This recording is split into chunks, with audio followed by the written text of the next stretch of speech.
Hey, Melek is the masculine for king. Malka is the feminine for queen. You see how those feminine endings work. And they make a difference. And this is just the singular. This is on the singular.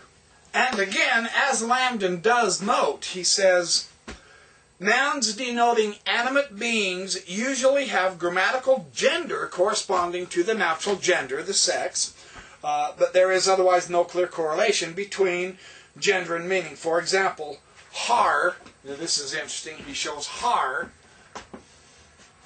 H, Patak, Resh, hey, har. This is mountain. I'll just abbreviate it. Mountain. This is masculine. However, something interesting he shows is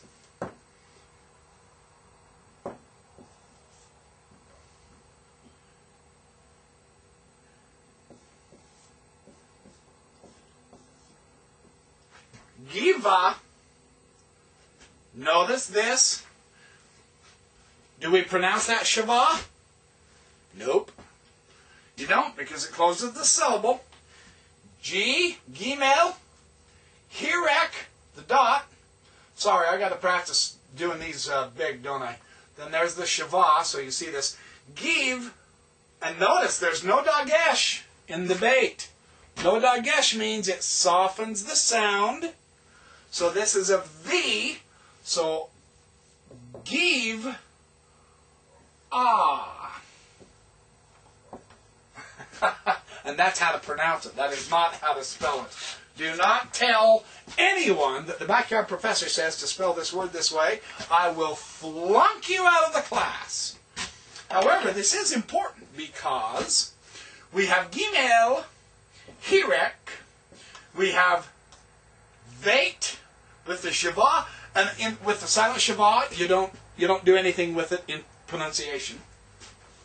Then you have ayin, which is the backward, upward comma. Yes, remember that. And then what do we have? Comets and hey. Giva. This is hill. So mountain, har, is masculine, but Giva, hill, is feminine. Notice the feminine ending. The comets and the hay. So, this idea as a general rule, but you just have to learn, sometimes you just have to learn which are masculine and which is feminine as you're studying the vocabulary. And there's always exceptions to all of this, of course. So once again, because the backyard professor is in complete control here, we're going to review just a brief smidgen, and this will help you start building up your Hebrew vocabulary. You see, your Hebrew vocabulary. Singular, dual, and plural. Yad. You have a yod. You have a comets. You have a dalet. This is hand. Singular, yad. One of these. The dual is yadayim, yod, comets, dalet, patak, yod, hirek, and final mem, yadayim. The plural is yadot, yod, comets, dalet, holem, o and t, tav. Yadot. Now, with the day, this is yom, yod, holem, final mem. Remember, it's square, not medial. In the dual, now see, you can have a dual day. You can have a singular day, but you can also have a dual days. This is yomayim, yod, holem with the vav, mayim with patak, yod with hirek, and final mem. Yod mayim. In the plural, it's yamim.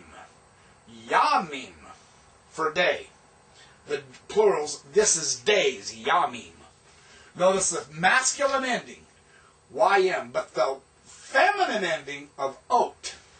Now, bain, this is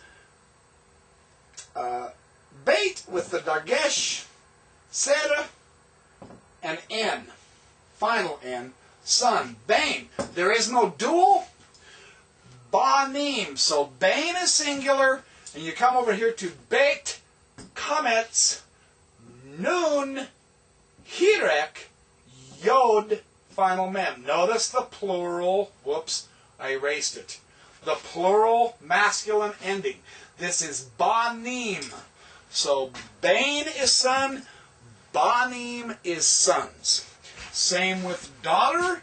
We have bat, bait, patak, tav for daughter, but it's feminine. So it's not going to be batim because the yod mem, final mem, is masculine ending. So what kind of feminine ending do we have?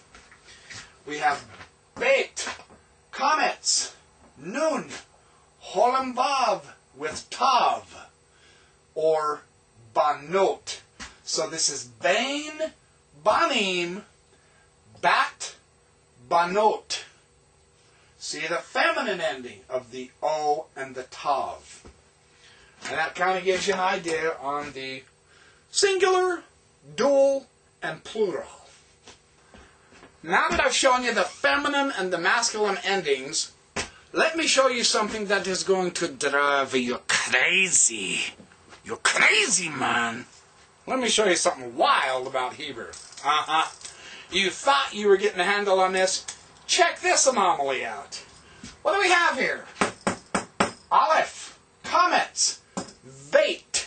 This is av. This is the singular Hebrew word, av, for father.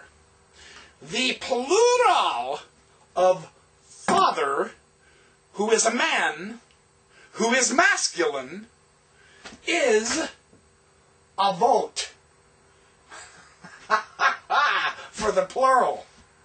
This is aleph, kametz, veit, yod vav, or holam vav, and tav.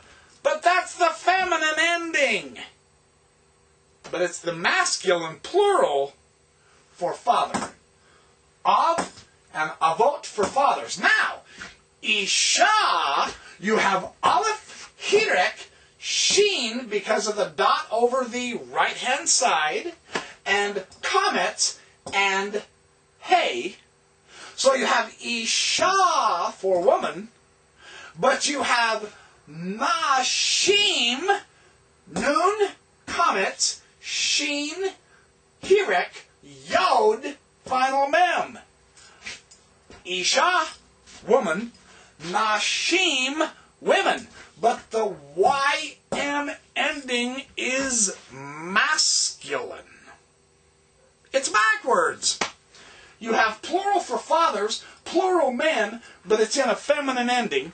And you have a plural for women, nashim, it's a plural for women, but it's the masculine ending.